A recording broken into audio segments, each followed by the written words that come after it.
ભાવનગર મહાનગરપાલિકા દ્વારા રાજ્યપાલના રૂટ ઉપરથી દબાણો હટાવવામાં આવ્યા હતા, જેમાં એક કાઉન્ટર, 3 લારી, એક પ્લાસ્ટિક ટેબલ, 2 બાંકડા, એક ગેસનો ચૂલો અને એક બારી જપ્ત કરવામાં આવ્યા હતા। વાઘાવાડી રોડ ઉપર 28 પાણીની બરણી, 24 પાણીના જગ, 2 મોટા ડસ્ટબિન, 2 કેરબા, 2 લોખંડના પાઇપ જપ્ત કર્યા હતા।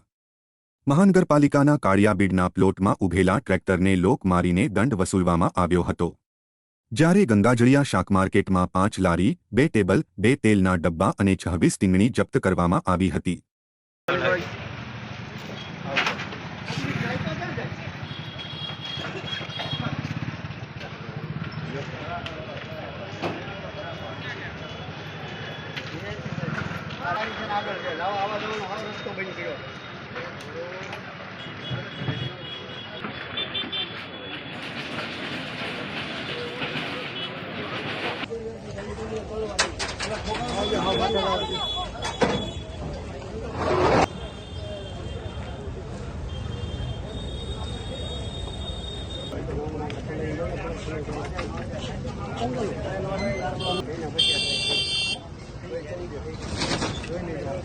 Hola,